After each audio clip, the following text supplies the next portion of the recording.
South Florida. The time is 10:20, and welcome to your continuing coverage right here at JC and Eric on Local 10. I thought it was just you. Sorry. It's okay. I know you were looking for me over there. We were, yes. And you were looking at at the numbers. Are you kidding me with that Fort Lauderdale number? Like, what is going on? Is that possible, Julie? I know. Wow. It's historic. I mean, we're talking like hundreds of years of data that we've had that we've never seen this type of number. So yeah, I'm just as surprised as you guys are. We knew it was going to be wet and stormy, but no, there's no way we could have predicted 25 inches, almost 26 inches of rain in Fort Lauderdale. And unfortunately now we're dealing with the aftermath of it. We have our reporters out there doing an extensive job showing everybody what 25 inches of rain really looks like. Because when you see these numbers, it's hard to put it into perspective. We're talking feet of rain. We're talking feet of rain in Hollywood. We're talking feet of rain in Dania Beach, also Plantation and Lauderhill. So unfortunately, the bad news is we're going to add to these totals. I mean, even a tenth of an inch is going to add to more issues. Even though we're expecting a bit more once we get into the afternoon hours, we are at least alert and aware for the concerns that we already have in place. Since the damage is already done, we have a flood warning in effect till noon for the areas that get really hard hit yesterday that I just showed you the totals from Lauderhill all the way down towards Dania Beach and Hollywood.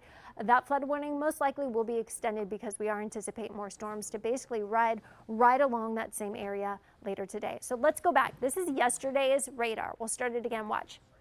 Starts off with just some moderate precipitation. Then watch the blow up of red. You're seeing the red shade stalling out right over Fort Lauderdale International Airport, right over A1A, US 1, and extending all the way in towards Hollywood.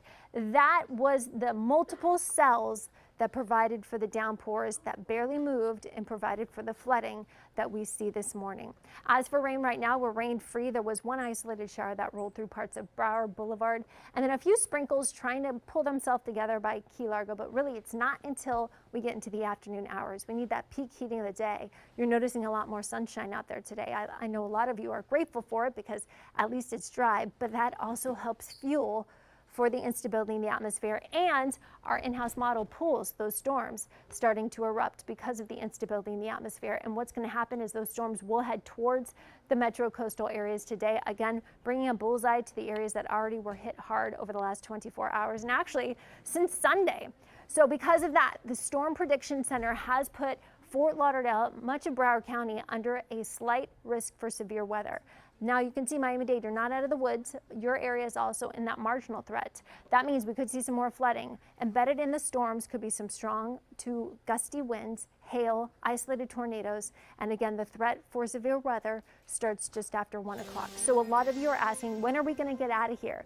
Well, the further away this area of low pressure, this warm front gets across the northern half of the state, the better our weather pattern will be going into tomorrow. I do want you to know, though, we keep rain chances in the forecast, and with the rain that we have seen, we need some dry days ahead. So even though we're saying rain chances go down, at this point, any more available moisture will bring us more flooding concerns. So keep that in mind. As you plan your day today, please stay indoors. If you are along the flooded areas, do not drive, turn around, don't drown is the one thing we always say, especially with those floodwaters. Otherwise, we will definitely be watching to see if the rain does continue across parts of your area. We'll have those flood advisories out for you and any other watches and warnings throughout the morning and the afternoon hours. Let's take a look.